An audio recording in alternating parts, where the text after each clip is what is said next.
Salmon Committee, Minister for Agriculture, Food and Marine, to say a few words on behalf of the Irish government. Welcome.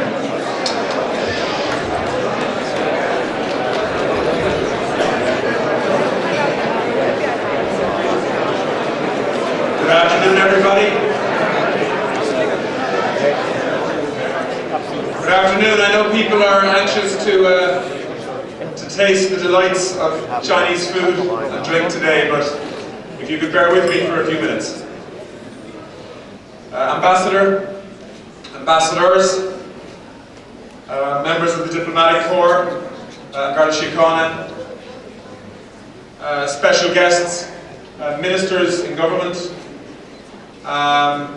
mayors, local public representatives, dignitaries, friends of China and friends of Ireland, members of the Chinese community who have made Ireland your home, either on a permanent or a temporary basis. You are all very welcome here. And I am privileged to say a few words on behalf of the Irish government to recognise the work of Ambassador Leo over the last 2.5 years in contributing, in my view, significantly to the growing warmth and the growing commercial relationship and political relationship between our two countries. It seems only a short time ago that I met you, Ambassador, in September 2011 to welcome you as the new Chinese ambassador to Ireland.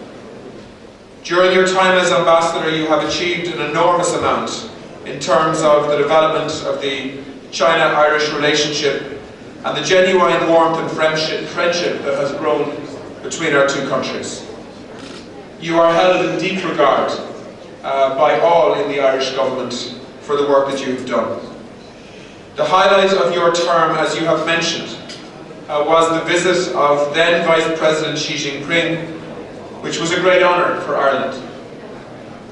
Its success was to a huge extent was due to your work, Ambassador, in terms of preparation, ensuring that the then Vice President saw and participated in some of the key elements of Irish life which define us as a country. I remember with great fondness his visit to the Lynch family dairy farm in County Clare, and also to many other events which he attended, whether that be a banquet in Bunratty, a visit to the Cliffs of Moher, the river dance performance which you have referred to, or indeed the formal political dinner which he attended, and of course, the great kicking of the football in Croke Park, which I know is still close to his heart. One of the key outcomes of that visit for me was that the Vice President highlighted his wish for greater cooperation between both countries on agriculture and rural development issues. And I think that during your term, Ambassador, you have done a lot to pursue those aims. It has certainly been a busy period during your term in office, and there has been an unprecedented number of visits between Ireland and China. Following President Xi's visit to Ireland, An Taoiseach Enda Kenny followed up with a visit to China, and this has been augmented by a number of other visits by senior government ministers, and in fact you are correct. More than half and nearly 2/3 of the current cabinet and government in Ireland have made official visits to China, and I suspect the remainder will make visits before the end of this term of government. I have counted for agriculture alone 16 inward and outward visits at ministerial or other senior levels, and that number does not even include the business visits that have happened in that time. In fact, in the last 2 weeks alone, 2 of the largest Chinese food companies have visited me in my office here with a view to partnerships with Irish companies for long-term relationships into the future. And again, I think the work that you have done has facilitated that.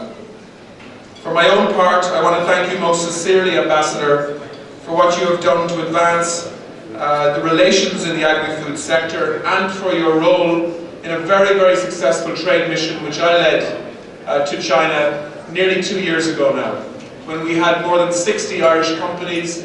We visited 11 Chinese cities, multiple Chinese ministers as part of that hugely successful visit, which I would conservatively suggest has resulted in tens of millions of euros of business for both Chinese and Irish companies since then, if not more than that. And I think the proof of that is the growth in the agri-food export trade between Ireland and China last year, which increased by 40% in 1 year.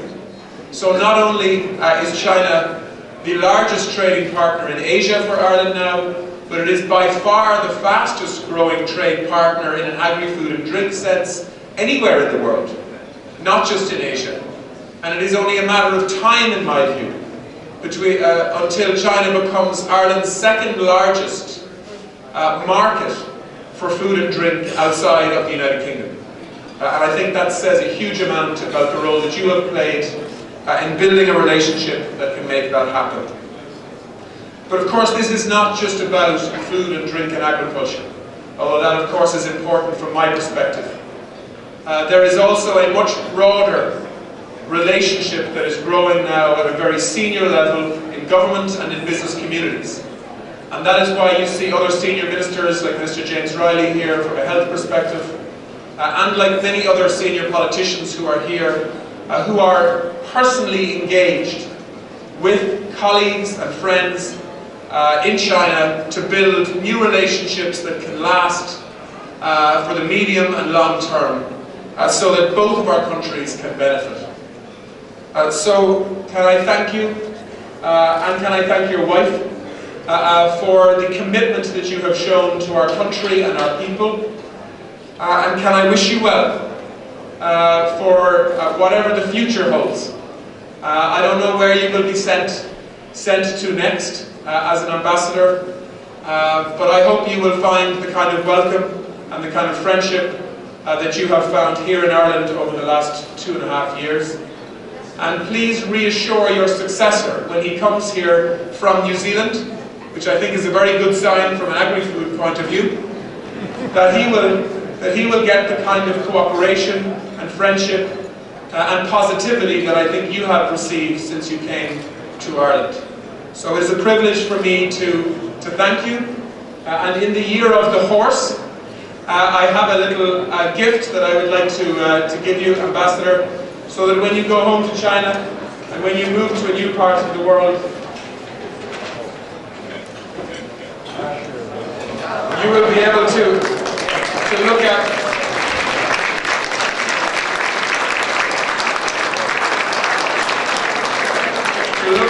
a thoroughbred horse coming from a country that produces the fastest thoroughbred horses on the planet. And I hope you will smile and remember your time in Ireland with fondness and with friendship. Thank you very much.